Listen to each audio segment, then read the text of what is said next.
जय श्री कृष्णा दोस्तों, किशोरी क्रिएशन से मैं सपना शर्मा आप सभी का हार्दिक स्वागत करती हूँ आपके अपने चैनल पर। दोस्तों, आज की वीडियो में मैं आपके लिए बैसाख मास महात्म्य के 5वें दिन की कथा लेकर के आई हूँ। इससे पहले कि बैसाख मास महात्म्य के 4 दिन की कथा के वीडियो जो है मैंने मेरे चैनल पर डाले हुए हैं, आप उनको मेरे चैनल पर जाकर देख भी सकते हैं और श्रवण भी कर सकते हैं। बैसाख मास महात्म्य के 5वें दिन की कथा मैं आपको सुनाऊं उससे पहले मैं भगवान श्री हरि विष्णु के एक और प्रिय मंत्र के जाप के बारे में आपको बताती हूँ। जो है वो इस प्रकार है। क्रम कृष्णाय नमः। मंत्र को पुनः सुने। क्रम कृष्णाय नमः। यह पावन मंत्र स्वयं भगवान श्री कृष्ण द्वारा बताया गया है। इसे भगवान श्री कृष्ण का मूल मंत्र भी कहा जाता है। मंत्र का जाप अपना सुख चाहने वाले प्रत्येक मनुष्य को प्रातःकाल नित्य क्रिया व स्नान आदि के पश्चात 108 बार यानी कि 1 माला अवश्य करना चाहिए। इसके जप से जीवन से जुड़ी तमाम प्रकार की बाधाएं दूर होती हैं और घर परिवार में जो है सुख और समृद्धि का वास होता है। आइए अब जानते हैं बैसाख मास महात्म्य का 5वां अध्याय। इससे पहले हमने 4थे अध्याय में जाना कि नारद जी ने जो है बैसाख महात्म्य की महिमा बतलाई। बैसाख मास की पूजा विधि बताते हुए बैसाख मास में क्या नहीं करना चाहिए, उनको करने से लगने वाले पाप के बारे में बताया। बैसाख मास के कार्य और उनके द्वारा मिलने वाले पुण्य फल की भी जानकारी दी। आगे का वृत्तांत जो है 5वें अध्याय में जानते हैं। आइए जानते हैं 5वां अध्याय में। हे महाप्रज्ञ, अब मैं तेरे सामने कहता हूँ, तू इसे ध्यान पूर्वक सुन। जब सब युगों का अंत होता है तब सब देवताओं के राजा शेष शाही विष्णु भगवान संपूर्ण लोक और जीवों को अपने उदर में समेट प्रलय के समुद्र में शयन करते हैं और योग माया के प्रताप से अनेक होकर भी एकता को प्राप्त होते हैं। एक दिव्य निमेष व्यतीत होने पर वेद प्रार्थना करके भगवान को जगाते हैं। तब भगवान अपने उदर में स्थित जीवों की रक्षा करते हुए उन जीवों को अपने अपने कर्मों का फल देने के लिए सृष्टि के रचने का मन में विचार करते हैं। तब भगवान विष्णु भगवान की नाभि से त्रिलोकी का आधार स्वरूप स्वर्ण में कमल उत्पन्न होता है। उसी कमल में से विराट पुरुष रूपी ब्रह्मा उत्पन्न हुए। फिर भगवान ने उस विराट पुरुष में 14 भुवन उत्पन्न किए जिनके भिन्न भिन्न कर्म और आश्रय हैं। ऐसे अनेकों समूह रचे। फिर सत रज तम 3 गुण प्रकृति मर्यादा और भुवनों के स्वामी रचे।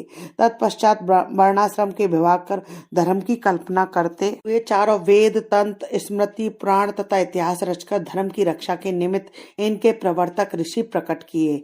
इन ऋषियों ने अलग अलग वर्णों के अलग अलग धर्म प्रवर्त किए जिन पर सब प्रजा श्रद्धा करने लगी। प्रजा अपने अपने आश्रमोचित धर्मों में लगी हुई है या नहीं, यह देखने के लिए साक्षात अविनाशी सर्वअंतर्यामी भगवान चिंता करने लगे। यह वर्षा काल मैंने निर्माण किया, इसमें सब प्रजा कीचड़ में फंस दुखी हो रही है जिससे सब धर्मों को नहीं कर सकती। यह देख क्रोध उत्पन्न होता है, मन प्रसन्न नहीं है। मेरे देखते कोई दुख नहीं पाए, ए तब उन्हें देखूं। शरद काल में सब खेती में लग रहे हैं, इसमें पूर्ण रीति से धर्म नहीं कर सकते। कोई पके फल की अपेक्षा कर रहे हैं, कोई वर्षा से पीड़ित हैं, कोई शीत से दुखी हैं, ए तब धर्म नहीं करते हैं। उन्हें देख मुझे शेष उत्पन्न होता है, उनकी उल्टी गति देख मुझे संतोष नहीं।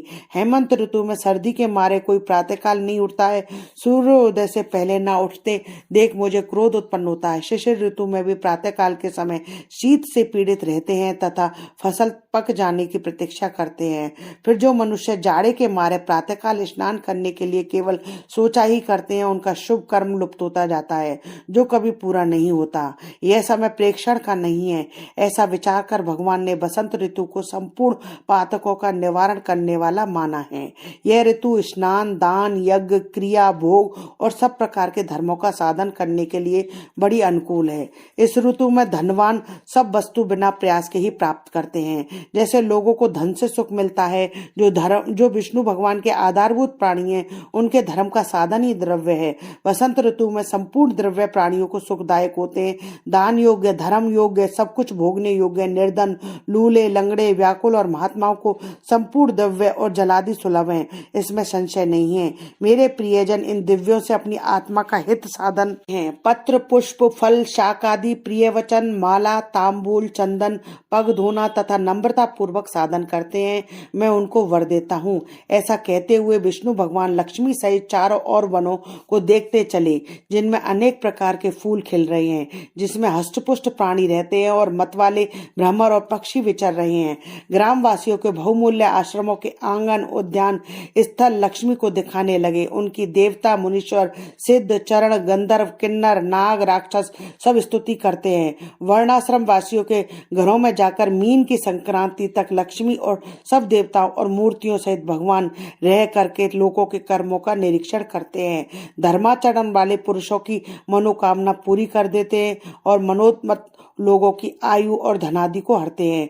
जो बैसाख में भगवान की पूजा करते हैं तथा उनके चल मूर्ति रूप साधु महात्माओं की सेवा करते हैं तथा अन्य महीनों में नहीं करते हैं, उनके अपराध को भगवान क्षमा कर देते हैं। जैसे अपने देश में आए हुए राजा को देखकर उस देश के निवासी मनुष्य बहुमूल्य भेंट पूजा लेकर राजा की पूजा करते हैं, तब राजा पूजा के आकार आदि द्वारा यह जान लेता है कि किसकी सेवा पूरी है, किसकी थोड़ी। उचित पूजा होने पर प्रसन्न होकर निश्चित ही उसे मनवांछित फल देता है और जिसकी पूजा सेवा ठीक नहीं है उन्हें दंड देता है। ऐसे ही विष्णु भगवान वैशाख मास में जो अच्छी रीति से पूजा करते हैं उन्हें मनवांछित फल देते हैं और जो नहीं करते हैं उनके धनादि को हर लेते हैं। धर्म के रक्षक देव सारधर विष्णु भगवान इस मास में प्राणी की परीक्षा करते हैं, इसलिए यह महीना सबसे उत्तम है। श्री वैशाख मास महात्म में 5वां अध्याय समाप्तम। दोस्तों, यदि आपको मेरा ये वीडियो पसंद आए तो प्लीज़ मेरे वीडियो को ज़्यादा से ज़्यादा लाइक और शेयर करें अपने फैमिली और फ्रेंड में। यदि आपने अभी तक मेरे चैनल को सब्सक्राइब नहीं किया है तो उसे सब्सक्राइब करना ना भूलें। पास ही में बेल आइकन को दबाएं जिससे मेरे आने वाले हर नई वीडियो का नोटिफिकेशन आपको मिल जाए।